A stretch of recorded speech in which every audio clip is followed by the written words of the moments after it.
When this started, I confess I did not understand. I guess maybe that's how it all turned out to be such a mess. You a teacher? Got emotions? Got a lot of emotions that overwhelm you, that threaten to burn you out? Good, because this podcast is about transforming those emotions. The emotions that come with teaching, no matter how talented, experienced, or mature you are. Because classrooms these days can be such a mess, worse than you've ever seen before. We're tempted to treat the emotions that go with such messes as problems, feelings to ignore or numb out or rail against or blame ourselves for having. Wrong. These emotions are pure gold, if you know how to read them and transform them into wisdom and focused, effective action. Think of this as the teacher's lounge you have wanted and deserved your entire teaching life. Join my co-host, Joe, and me to hear stories about and interviews with teachers who thought nothing would ever change, but when they learned how to teach through their emotions, discovered just how easy change can be. In fact, it's amazing. Welcome to Teaching Through Emotions. I'm Betsy Burris. Let's get started. Okay, Joe, so I'm going to tell you a story about a Spanish teacher. Imagine that, because you're a Spanish teacher. Ooh, I know that world inside and out. Dentro y fuera, as they say. Which I don't even understand. So Yeah. this teacher is actually someone you know. We're going to call her Allie. I know you know because I told you who she is. Okay. And she Yeah. teaches Spanish at a university, which you have also done. You taught her at university. Mhm. And she is an amazing teacher and person. She was an amazing student, too. I'm gathering you felt that way. Oh, yeah. Just one of those people with burning intensity. Whatever it is she's studying, she doesn't do anything unless she really wants to do Exactly. it. So then she does the shit out of it and just elevates everybody around her, you know. A really great mix between serious and fun-loving. She can turn on both those handles all Yep. the way. Yeah. Yeah, she's great. She's The great. way I characterize her as she's really nice and she's a badass. She's like, do not mess with me. Totally. She's super focused, Oh, super yeah. bright, and is Mhm. very, very intense, as you say, but super nice as well. So I love her. And I'm so glad she's Yeah. stayed in touch. Oh, yeah. I'm a fan. So she contacted me actually last summer because she needed to talk about a student, a cheater. She hates Oh, cheaters. boy. Right. She's got a cheater in Spanish Oh, class. bane of my existence. I tell you, I have altered my curriculum almost entirely around avoiding the very possibility Yeah. of cheating. Like, it can't be Yeah. done. Because cheating Yeah, in because it's Spanish, just- I mean, cheating in any subject, one could argue is not a good plan. But cheating in Spanish, why? You know, as I say, like, why not just learn? So she had this kid who was a cheater, and that really drives her crazy because her whole approach to teaching is to be available maximally. If you have a problem, come talk to me. I will help. And this kid, while he took advantage of her offers to help, he also seemed to be kind of compulsive about her cheating. So she shared with me a couple stories. So bear with me. I'm going to tell you some of the data. I'm going to give you some of the data that she gave me. Okay. The guy's name was Kenneth. The first story was when Allie gave her class a writing prompt. She asked her students to write a few sentences about a specific topic for a limited period of time. He was sitting in the front of the room, but wrote nothing. She checked in with him. She said, are you okay? Do you understand the assignment? Why aren't you working? And he said, no, I'm just thinking. Yeah. But when she called time on that assignment, he had written nothing. Later in the class, he was typing away on his computer. He was typing away while they're having a conversation. Now the class is talking. They're not writing, they're talking. He's typing away on his computer, and she doesn't want to call him out because she's nice. And it's at the college level, too, where we're all adults. you Presumably. know? Like this kid, this cheater is like, he's got a mustache, you know? It's hard to tell him how things are Grab going him to by be. the handlebar and just pull him back. Right. No, you can't do that. Instead, she has to be, let's close our devices and go with it. He didn't. He kept typing. And after class, she asked him what's going on. He said, oh, I was working really hard on my Spanish. Okay, so when it's time to work on your Spanish, to type up your Spanish, you don't do that. When it's time to talk, you don't do that. Right. It's like, what the hell's going on? Yeah. So you know what happens next. His next assignment was Obviously, Google translated. Ugh, gross. The state of your Gross. existence. Google, we've talked about Google translations. I've heard stories from you about that. They're getting to be so good now. And Yeah, AI. but that actually sometimes makes it easier to detect because they say things that come out supernatural. But then you're like, yeah, there is no one in the world who could understand this. Everybody says it every day effortlessly in Spanish because they're native speakers. You can't do that. You've never been taught that. This structure you've never seen before. How could you possibly? Yep. So you get it. So, Yeah. so you're explaining to our audience why it is that Allie had no trouble Oh, diagnosing this problem. yeah. you Yeah. get it. She was pissed off. He came to office hours after she discovered this, which he always did. He came to her office hours all the time. All the time. Okay. She told him that she knew that he had used Google Translate on this assignment. And she said, this is what I was thinking as you were talking. Your writing doesn't have to be perfect. You don't have to write like someone you're Right. not, right? You don't know this stuff yet. Yes. You can write what you know. I don't expect you to be fluent. Yeah. So she made him redo that assignment in front of her right there. Right there. Okay. So she said, try it now. Yeah. Let's do it while I'm here so I can help. And was he typing? I'm not sure Or it's was it typing. by hand that he's Well, writing this? well, the truth is he was doing nothing. He actually did nothing, which it Oh. freaked her out. She timed him 8 minutes of sitting there and he did nothing. And 8 minutes in, he started crying. Oh, no. Right? So something's going on. She responded. The desperation this Right, kid must have been right. feeling. So she responded the way she does. It was with full-on empathy, no nonsense, high standards, and personal investment. She said she reassured him, responded to his tearfulness. She set up tutoring support for him because that's what he needed. He needed one-on-one support. And she told him, anytime you feel the need to use Google Translate, come talk to me. I will step you through it. Right? There was no punishment. There was no shaming. She just read what she read and tried to help him. He was responsive to her suggestions. He went to the tutors. He stayed in what I call gluey contact with her. He would let her know, oh, I saw the tutor today. Just really keeping her informed of all of his scholarly activities, which kind of felt weird to her. Like, to her, he was acting like an ideal student, right? Yeah. But she felt strongly that he was trying to convince her that he was someone he wasn't. So there's this weird tension. His almost obsessive communicating made her feel slimed. Like she just wanted him to do the work that she assigned and show that he was progressing. Okay? So she felt like there was a facade that he was showing her and there was something else going on underneath that. Oh, yeah. Right? I kind of hate when this happens, but it's like you get this empathy tsunami that hits you and you start imagining all the stuff in this kid's background and all the relationships he's had where he's been walking around trying to put up a facade of perfection everywhere with everybody. And sometimes it works. Then it's just this elaborate, shell game and you're forgetting, you don't even know what you actually know anymore and what you're just good at getting away with. And it's got to be exhausting to live that way. Hence the tears, right? And I wonder if that's the first kind of time he's ever broken that wall with a teacher where he's been cornered. I mean, what's he going to do? He's going to run away, throw a smoke grenade and escape? He got nowhere to go. He can't actually write.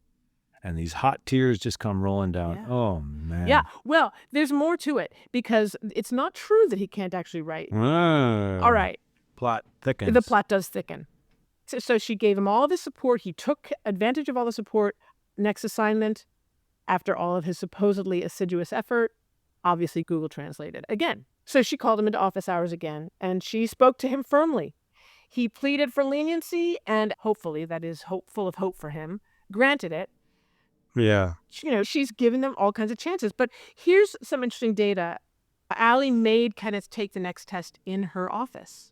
Away from all the other students. Away from the other students, in her presence. He'd been in her presence before and couldn't do his assignment, but this time he took an exam, and he did really well.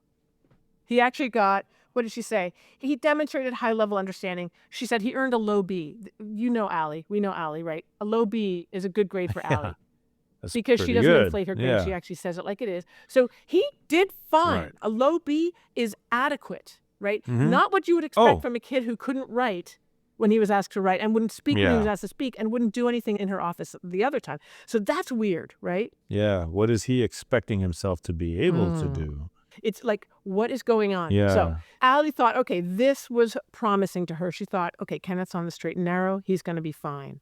Next test, he was caught by a TA with a phone in his lap, and he was obviously referring to the phone for the test. This is like a drug addict. You Yeah, know, right? like It's compulsive. no conception of what it's like not to do this.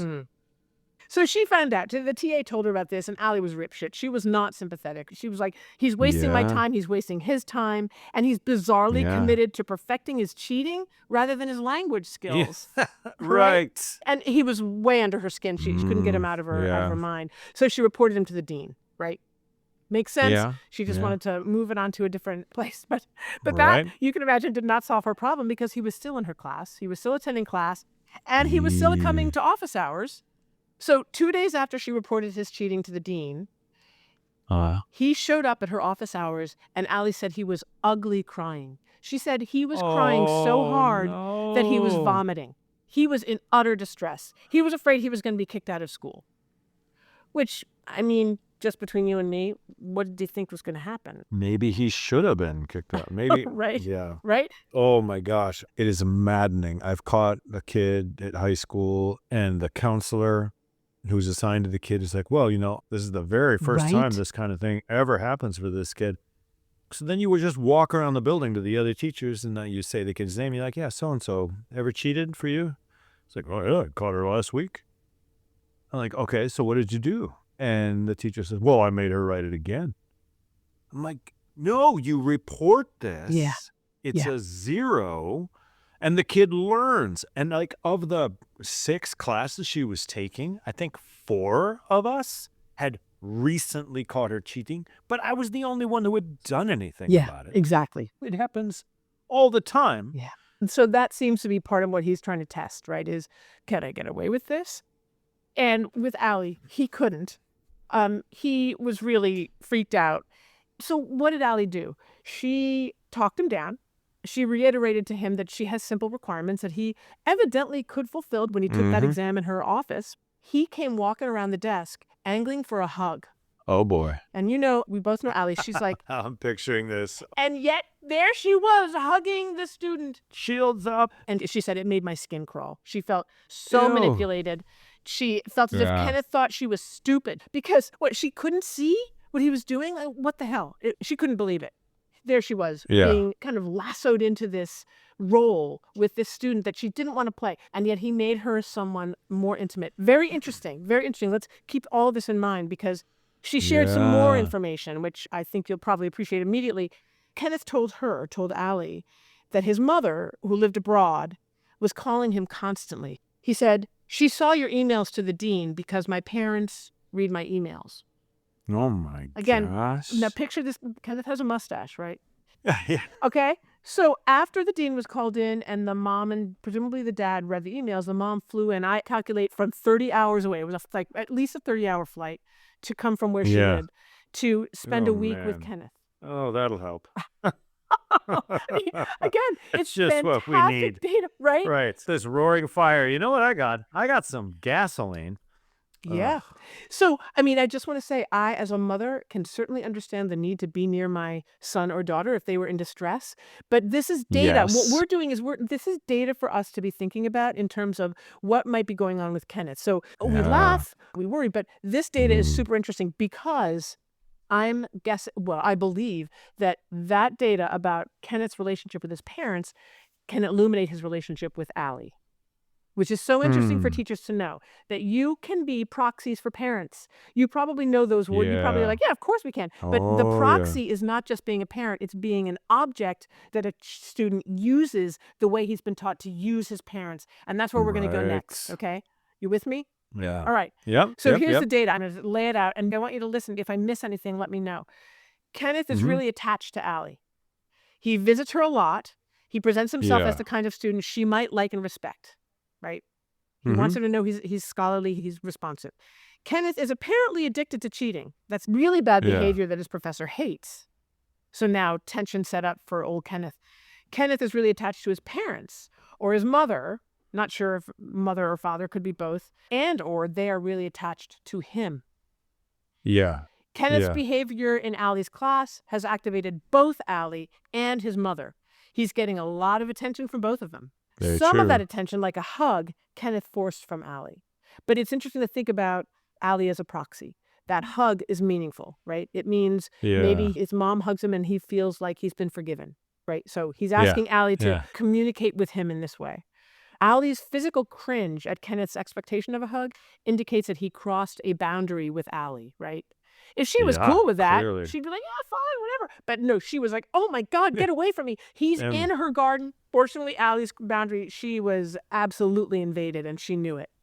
And finally, the last one I came up with was Kenneth is freaked out by the possible consequences of his bad behavior. Consequences that would not be doled out by Allie or by his mother, but by a larger, more powerful, impersonal, possibly masculine institution. But he's terrified of the consequences. He's terrified that he will experience consequences. Implication is that maybe he hasn't necessarily experienced consequences before. Mm-hmm. Yeah. Or there's only one type of person who gives out consequences, and that's this kind of impersonal, who knows, an institution that he doesn't trust, he doesn't understand, he doesn't believe will take care of him. When the threat of that consequence coming from the big bad institution comes, then it's not just crying, it's ugly crying, and It's ugly crying. I need it's a vomiting. hug afterwards. It's Yep. There's real terror. I remember you were talking to me once about one of our kids had a stomach ache that would come up whenever he got to feeling anxious. I was saying, like, I mean, I don't think he's actually sick. It's psychosomatic. And you said, well, I mean, psychosomatic pain is psychosomatic, but it's also pain. He's not lying. It really hurts. It's really And there. this terror that this kid feels around the consequences falling down on him, that's out of all proportion to the actual consequences. He's learned to fear these consequences like death. And maybe because he's never actually had to experience them, he's been able to build them up and to be something that if they ever do fall on you, that is the end. Yeah. And it may be that any consequences he has experienced have been so dire, have been out of proportion. Maybe. Right? So we don't know. We simply don't know. Here you and I are guessing, but that's the motion work. We just make guesses because we might be right, we might be wrong, but if we can come up with a plan of action that works, then the guesses might have really helped us out. So I'm going to introduce a concept now. This is what I do. Given a bunch of data that comes from people or students, I come up with a frame that might help us organize the data into something that makes sense. And this frame that occurred to me with Allie is the false self, true self frame. Comes from D.W. Winnicott, who's like my favorite psychoanalytic theorist and practitioner. He's dead, but he's awesome. But he has a lot of other concepts, other great concepts. But false self, the true self. So true self versus false self. Give me a guess. What do you think they mean? Well, I mean, in the case of Kenneth, the false self that he was presenting early on was that Mr. always got everything dialed in, always got all his T's crossed, I's dotted, always in touch.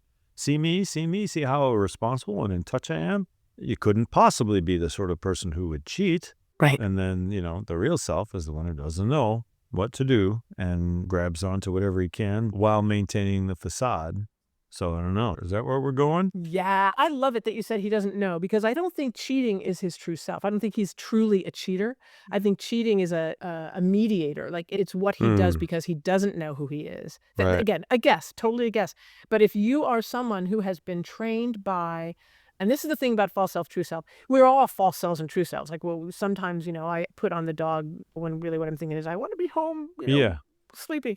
But a really problematic false self is one that's actually been constructed or co-constructed in response to parents or guardians, caregivers who expect you to be who they want you to be. Right. They will not see you as anyone but the person they need you to be.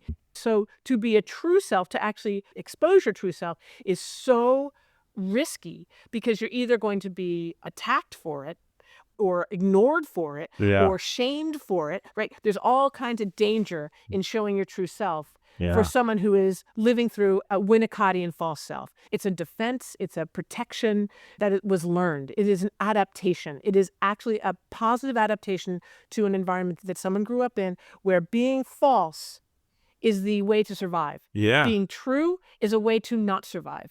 Very fundamental and very primitive. So my suspicion is that Kenneth is working through a false self. Yeah. And just from the little data points that you've gone over, boy, I'm picturing this. It's maybe telling that the father is not involved in this at all. And it seems telling that the mother, and under the threat of consequences from the institution, which would be, I mean, not public, they don't put it on a billboard, but now it's not just you and me, Kenny boy. Everybody knows what a disappointment and a failure you are. And, Right. you know, right. it sounds Right. a lot like the mom has a ton invested in Kenneth being this false self that Kenneth Yes. probably sensed early on. That's everything that I do is not what she wants. So I'm figuring out what she wants. Oh, that's what she wants.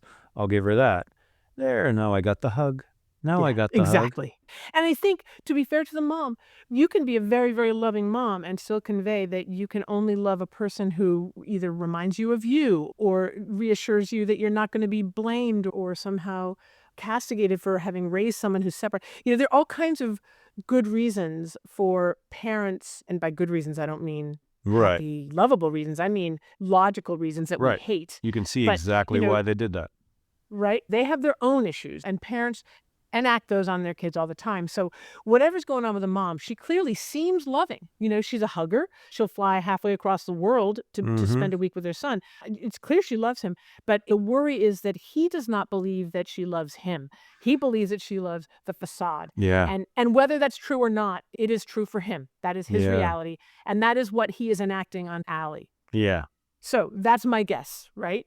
Yeah. That makes total sense to me. And then you are in such an odd, well, just a very difficult position as are you going to be the completely detached and cold face of academia that's like, well, I mean, this was the material and we went over it and you missed your chance. So if you wouldn't mind leaving my office now, I've got other things to attend to and just forget about it. But I find that is such a hard thing to do because if you have your shields up all the time and if you don't have any emotional attachment to your students or investment in their success, then why are you doing this? But that leaves you vulnerable to, you know, this getting enmeshed in all these difficult. Definition of teaching. Yeah, exactly. Right? Yeah. To actually hold the line with students and be enmeshed with students. I mean, Ooh. and we don't want enmeshment, but that line that Kenneth has leapt over, he is enmeshed Right. with Allie. Yeah. She does not want to be, but she's kind of finding herself stuck there. How does she pull herself away, again, from a student who, let me say this, if he is still living through a false self, he hasn't grown up. He Yeah, hasn't right. seen it from his parents. They still read his emails, That to me. right? So there is a lack of what we in my field call individuation, which is that Yeah. separation, that necessary separation from the beloved and loving parents who would do everything for you, but actually who have to stop doing everything for you so you can become a Yes. separate person, your own person, separate from them, someone they may not like all the time, someone they might sometimes hate, someone they love and adore, but they have to let you go.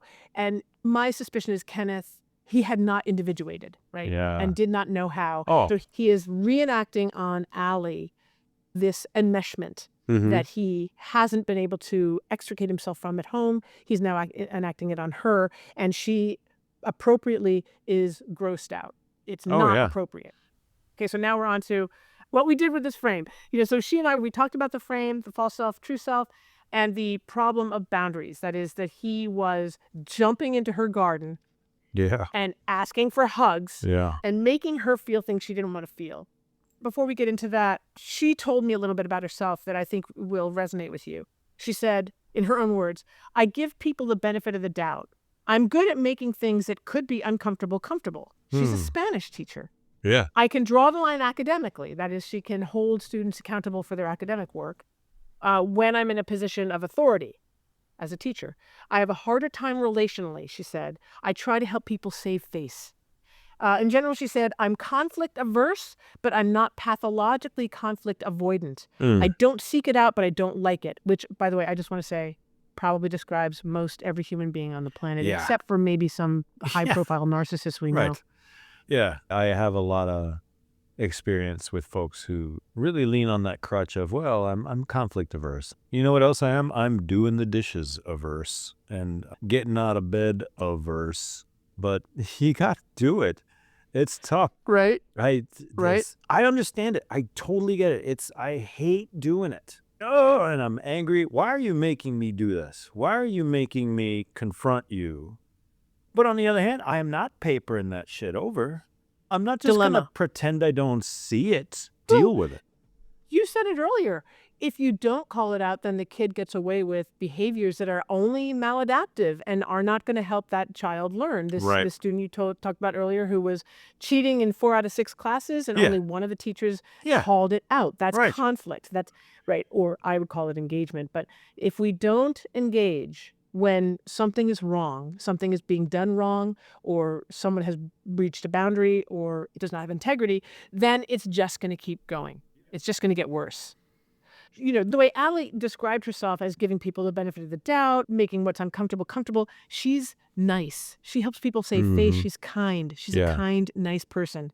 She also wants to hold students accountable. She's and we heard it in the stories. She's like, Kenneth, here's what you need to do. You need to go to tutoring. You need to sit down and redo the assignment. You need to take your exam in my office. She will lay it down. She is academically very firm. She has her boundaries really straight and She's a firm. believer. She's a badass, right? She's a badass in all the right ways.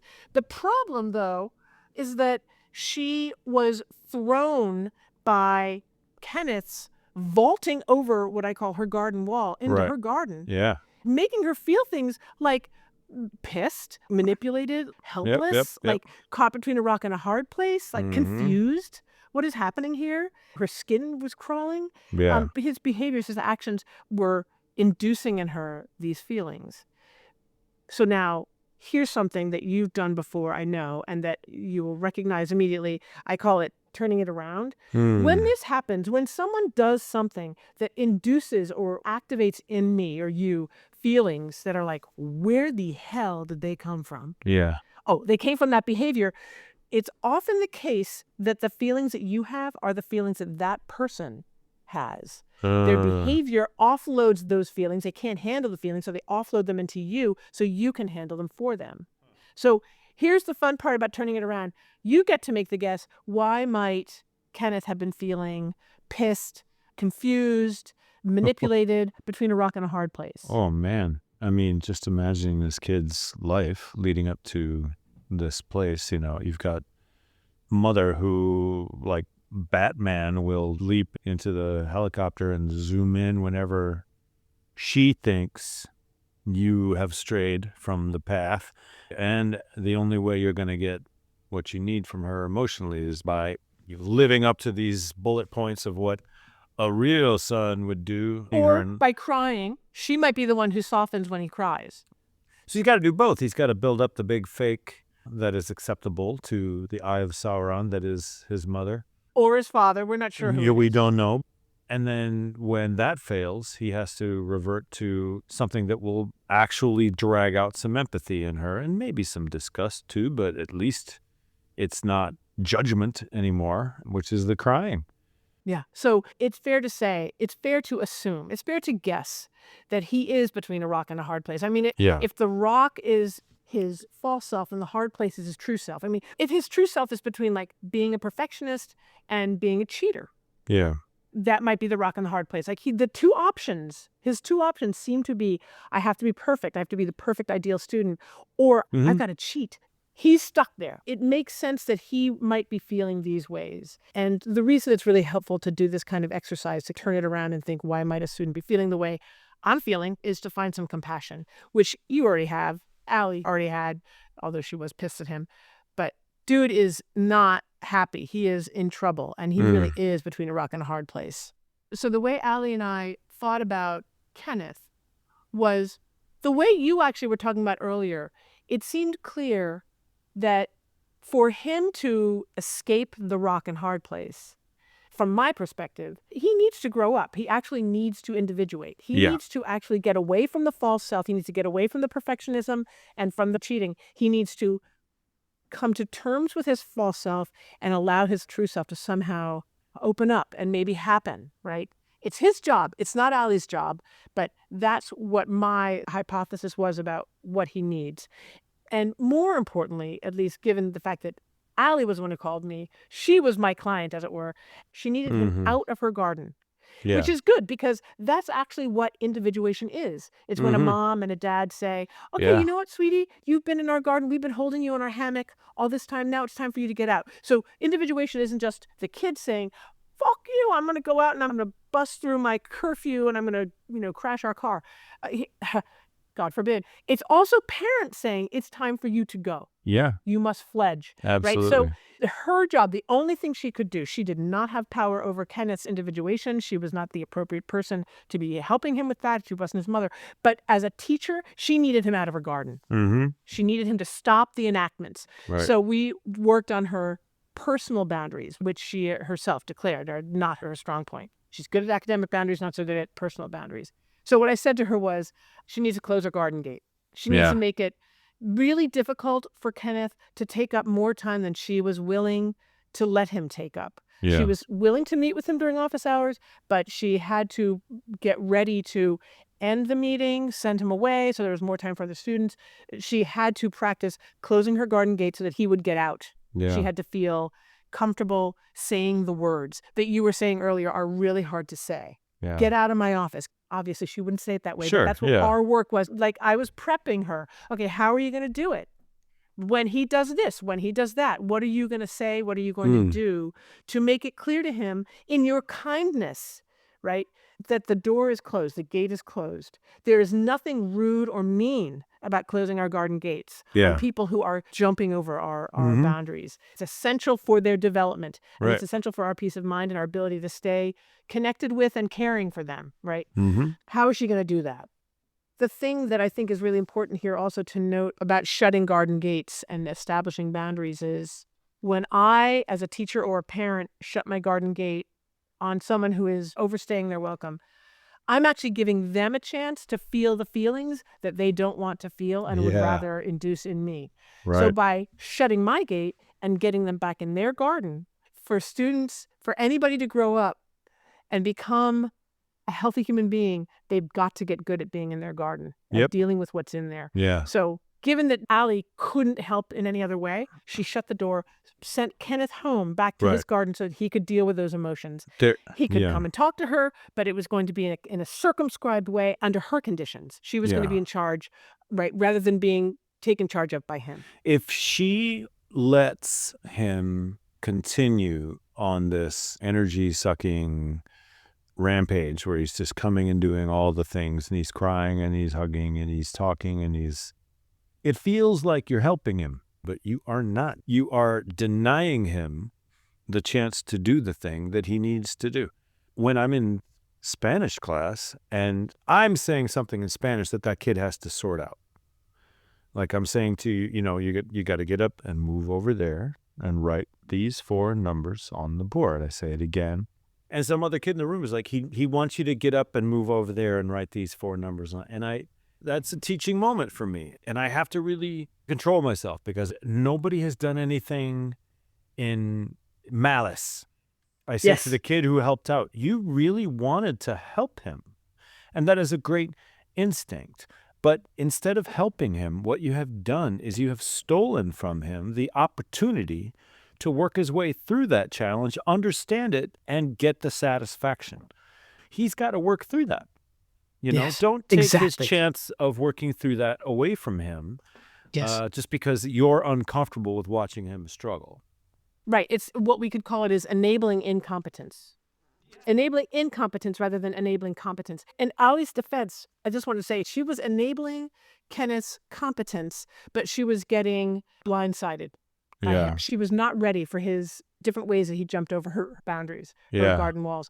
So she, I think, was doing, academically, she was doing all the right things, right? You would agree with that. She did all the right things. Yes. Relationally, she was completely thrown off and blindsided, and that's what Yeah. she was calling me about because she was freaking out about his invasion. Right. So actually, it's not even like she was enabling his incompetence. She was getting blindsided. And so this is a beautiful thing about the situation for Ali. She and I agreed she's not going to fix him. That's not our job. She can't be his mother. She can't individuate with him. She can't necessarily support him in finding his true self. That's big work for him to do. But she can treat herself with respect and insist that he treat her with the respect that she demanded, that she desired. And that meant closing her garden wall. Okay, so here's how she did it. By the end of the semester, everything is clipping along. She asked Kenneth to take his final exam in her office, which was a really wise move because one thing she learned was that he could do that. Yeah. Those were conditions under which he could actually demonstrate his understanding. Right? Okay. So he agreed to do that. He emailed appropriately a couple days before the exam and checked in to say, okay, should I check in with you 15 minutes early? And Allie said, nope. The exam starts at 10. I will open the door at 10. So just saying, a closed door is a fantastic boundary. Yeah. So she kept her door closed and didn't let him in until it was time. Yeah. And then when he was done, she said he got 27 out of 30 on the exam. Damn. That's not a low B, I'm guessing. No. Well done. Kid is learning. I mean, our mustachioed, he was learning. Yeah. Right? He got a 27 out of 30. But once he was there, once he'd gained access to Allie's office, after he handed the exam and he kind of hung around, like, and Allie's like, oh no, he's angling for another hug. So she said, okay, Kenneth, my office hours begin in 25 minutes. You are welcome to come back then if you'd like to talk about something else. In the meantime, so I'll see you then. And she turned around, turned her back on him, and started typing on her computer. So she was kind, she was available, but she gave him the parameters of her availability, and then she turned her back on him, which is so hard to do, but another fantastic boundary. Physical boundary. Right. Emotional boundaries can be really hard for people to assert, but she asserted physical boundaries, and they really worked for her. Yeah, the metaphor is so clear. He left. One thing that I really love about Allie is that she is so human and humane. She can hold many realities inside herself at once. She was not angry at Kenneth. She told him at the end of the semester, you can choose to do the right thing or the wrong thing.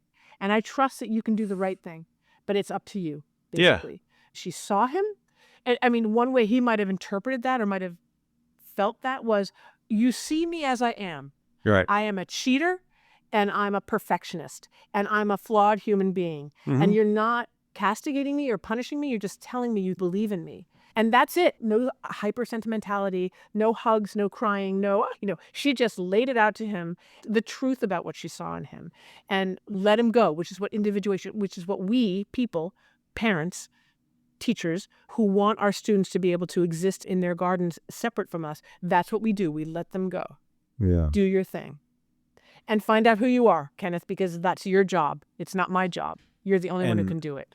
I find myself hoping that Kenneth was able to apply this across all kinds of different realms in his life. And I find myself thinking, boy, Allie gets him. And Allie is a real resource for him. And I want in, season 2 of Allie and Kenneth, I want him to take another class with her. And I want her to become his advisor, but the whole point is that isn't her job.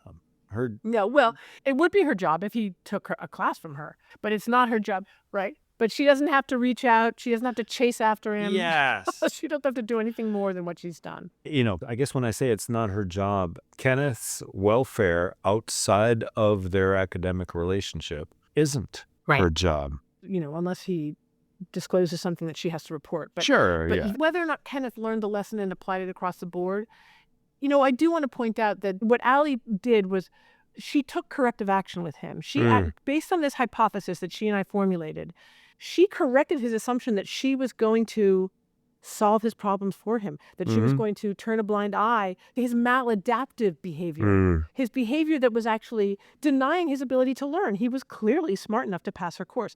Right. So in doing that, she set him up to experience another corrective action, which is that apparently he wasn't kicked out of school.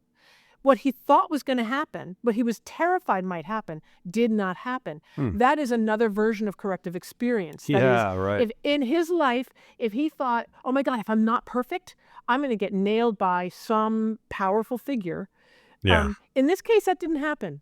Allie handled it. He handled it. He passed his exam. Whatever his mom did, whatever his dad, he actually had a different experience from what he fully expected and was actually drawing down upon himself. His behaviors were drawing that down upon himself, and his vomiting, ugly crying was his expectation that the world was going to do to him, that he Yeah. actually made it so. Like he was making it so. Such an interesting example of the ways that we enact our expectations on the world. And my only hope, based on what you just said, is that he noticed that the world didn't do to him what he thought it would. Yeah. That's corrective. If he can notice enough experiences like that, then maybe his structure, his psychic structure will change, and he'll stop expecting the world to come down on him when he's real, when he makes mistakes, when he's not perfect, when he's a bad boy, And the more the people in positions of authority over him, or all of relationships in his life, the more people play along with the Kenneth show that he puts on, the more they reinforce it. And the more they say, no, yeah, you totally do have to keep this up, because if you don't, Exactly. oh yeah, thank goodness you did. But there's no truth behind that. And mostly people just bond because it's easier. But again, Allie called me. She did the work. He didn't do the Yeah. work. The hope Yes. is that his passive reception of these experiences maybe made sense to him, but Allie did the work. And I think she's going to be different moving forward, and she can stay in touch with us. Allie, you're out there. Let us know. This is the time. This is the moment to actually move to the axiom. This is, ta-da, Here we go. the big roundup at the end. So given what we talked about, what would you say the axiom, the great big takeaway from this story and this work with Allie is? Boy, I find I'm focused on the way that going along with the kabuki dance of the other's false self is easier in the short term, but it does neither of you any good in the long Love it. term. It doesn't help him. It doesn't help her, but it is easier. Yeah. And what do we both need, despite the temptation right at the moment to just go along? It's interesting. What I'm thinking when I hear you talk is, do not believe the false self. Mm-hmm. That doesn't necessarily mean that you know who the true self is. That doesn't mean that, but it means that you can question the false self. And what you're saying, I think, Joe, is recognize that the relationship is two-way, that acceding to a false self is bad for you as a teacher and it's bad for the student. And focusing on the relationship and recognizing that that relationship actually has the power to shift things for both of you in any case. But in this case, if you perceive a false self, really try to focus on what data you can collect about it. What is it telling you about what might be going on with that kid and how you're enabling or not? Just focusing on the relationship and the data. If you don't do that, you may not do damage, but you can certainly deepen maladaptive relational patterns in yourself and in your student. And this is going to be a theme in a lot of episodes, where teaching is such, and in many ways it's an emotionally very intimate thing. By the end of a semester or a teaching year, so many ways that your students react to things. You know how they laugh, what they look like when they're confused, you know them in some ways quite well. And there aren't many other relationships where you have such a close facsimile of a family-like relationship. It's a very adult to child kind of thing, but it is not that. On the one hand, you can't do the job well if you never open that door a little bit toward being empathetic and understanding their feelings. You got to have your guard down a little bit, but the guard can never go completely down. This is not a family relationship. You should not be hugging. Hugging should not be how we resolve your cheating escapade. The fact that you're looking for that right here is, that's indicative. It's really good data. That's what I would say. It's really good data. Yeah, I totally agree with you. I call teachers developmental partners. Parents are too, but parents are so much more. Yeah. They're lovers, they're teachers. That line. Okay, so the axiom that I came up with, which is totally related, obviously it's falling out of what you just said, hold the line. Yeah. Because as a developmental partner, I, as a teacher, holding the line with you, both academically, like, Yep. no, Mhm. you did very well, you got a low B. Or, nope, you get a 0 because you cheated on that assignment. Holding the line, letting students fail, being really clear with them about what you expect from them, and letting them experience the natural consequences of their behaviors.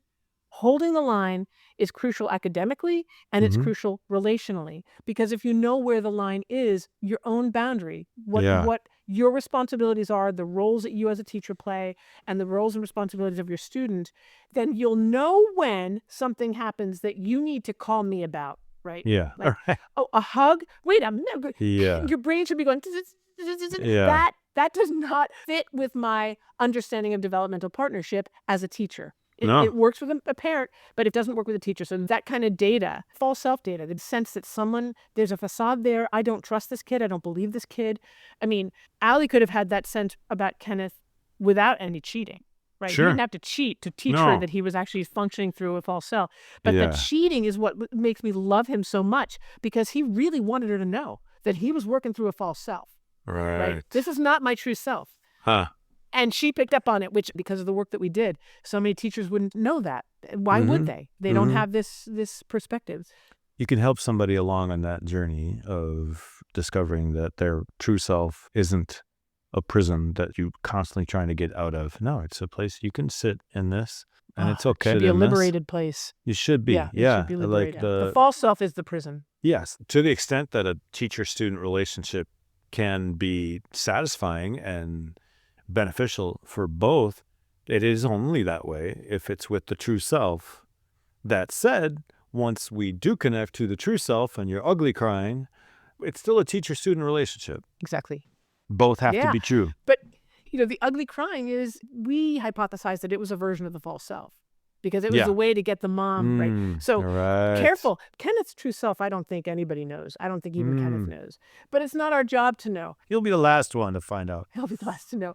But all the data that indicated that he was in pain because of the trap he was in. Again, my hypothesis was it was a false self trap. I mean, someone else might have a different hypothesis, but the bottom line is, by formulating it this way for Allie, she was able to get back into her garden, close her garden gate, let Kenneth be Kenneth, let Kenneth suffer what he had to suffer in order to grow up. She couldn't help in any other way. If he wanted to come back and take Spanish with her, she would do her job with him. Developmental partnering, she would do it with a very strong emotional and relational boundary with him, which is what he needs to grow up. All of our students need that to grow up, right? So it's tricky, but it actually can feel very clear. Another thing I say to teachers, and teachers love this expression, they use it all the time, it blows my mind: get back in your garden. If you don't want to feel like you have to engage in conflict, get back in your garden, figure out how you're going to stay there firmly, figure out how you're going to close your garden gate, and say the things that you need to say kindly, like Allie did, to someone who needs to get out of your garden. Yeah. Again, it's not mean. You can do it in a very kind way. It is actually a means of engaging in conflict to say to somebody, I'm sorry, but I can't give you an A on this assignment that you cheated on, or whatever. They're getting in your garden and staying there is the first step. And then get support from someone like me who can say, okay, here you are in your garden. Good job. You've got the data. What might be going on with that kid in that garden? And what are you going to do to convey to that student or that colleague or that administrator or that parent that your wall is impenetrable right now, that you are not permeable, they cannot manipulate you, right? That's the work, but it's so much easier if you're comfortable in your garden and can be comfortable letting someone else be in their garden. And I think a lot of teachers love leaping over their students' garden walls too, right? And fixing them and helping them and doing for them and being their best friend and being such a wonderful, loving person. Nope. That's actually enabling their incompetence, another version of it, and it's not helping them. It's not helping at all, as you've been saying. And it's not sustainable. You don't have, how many students do you have? You got to know what your role is. Hold the line. Hold the line, baby. I want to thank the teacher whose story we just told or who consented to be interviewed for their generosity and wisdom and commitment to teaching greatly. You rock. Here are a few more people who rock. Joe, of course, my super fun and thoughtful co-host. My endlessly patient and talented creative partner and strategist, Julian Andrukaya. My brother, Tom Burris, whose song Lifetime, from his amazing album Jabbering Trout, check it out, ushers us into and out of Teaching Through Emotions. My astute script editor and creative genius, Brad Wells. And my son, Wilder, artist extraordinaire, who is constantly blowing me away with his effortless talent. Thank you, one and all. Run to the Teaching Through Emotions Substack right now to find all my writing, my podcast, newsletter, and more. That's teachingthroughemotions.substack.com. Subscribe. Get my stuff in your inbox automatically. If you are a teacher with a story, I'd love to hear it. You can contact me directly and confidentially on my Substack. Again, go to teachingthroughemotions.substack.com and click on Share a Story. And check out the show notes below for how to access my resources. I mean it. Suffering in silence gets you nowhere. Telling your story is the first step towards understanding and relief. Contact me. Chew through and pop those terrible teaching emotions. You will feel better. It's all true, it's all verified.